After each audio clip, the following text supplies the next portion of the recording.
Can you tell me, like, how did it happen that you became a monk?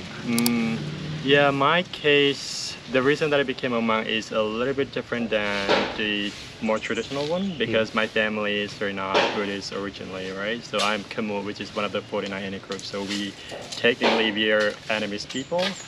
So when I was almost nine years old, my mother decided to send me to join the temple to become a Buddhist monk for some reason, for a good reason actually. So technically in Buddhist culture, you know, if you're a boy or man, young man in the family, it's kind of your family expect you to join a temple sometime, you know, when you get older. It is the way that you will get to learn about the Buddha's teaching and the way how to live as a monk, and what does Buddhism mean to you, you know, what does it affect for your everyday life and stuff and things like that.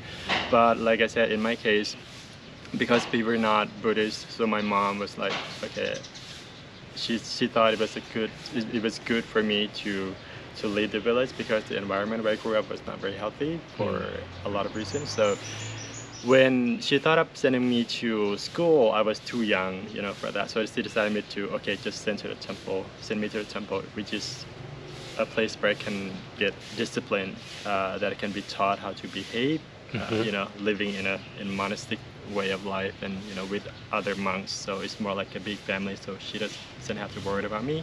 And plus, at the time, I met a friend, you know, who became a monk before me. So that was not long after I started school, right? Yeah. So I met him, and then he kind of introduced his new life as a Buddhist monk and stuff like that. And then that was after the school break, so it was 3 months, and then that's when I talked to my mother. Yeah, I introduced her the idea, and she's kind of like, well, you know what, it's a good idea, because you're not quite happy in where you are right now anyway, so let's try it. So yeah, so from what I thought it's gonna be only 3 months during the school break, turned into, you know, some years, and then another year, so I keep on staying until, yeah, I left in 2013, and I lived as a layman working in a hotel for 7 months, and then I got so lost. I was not very happy about my new life after I left the temple, so I decided to went back to the temple to become a monk again, and then after a year and a half I decided to leave again. So it was quite a journey, complicated, but I'm so grateful that I made it this far.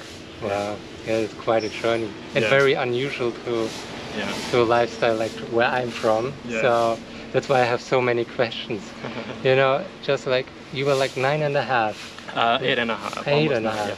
So technically, I was not qualified to become a novice or monk, because the youngest age starts from 10. However, my master, the one who's accepted me at a time, count 9 months in my mom's belly. So that means I was qualified. So that's why it worked. So yeah, I was qualified. So before we became, so me and my 2 other friends, we came together.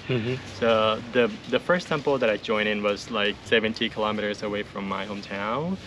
So we left the village altogether, we came to the temple, and we were not like straight ordained, you know, to become a monk right away. We had to stay for 7 days to learn the basic role and the basic words to say during the ceremony, like, you know, how to take care of the monk, how to take care of the temple, how, you know, what time is it praying, and, you know, it's some kind of basic rule that we have to learn. And at the same time, my master or my abbot has to keep an eye on, see if we are qualified to become a monk or not. And then after 7 days, he decided, okay, you boys are good, so now it's time for the ceremony.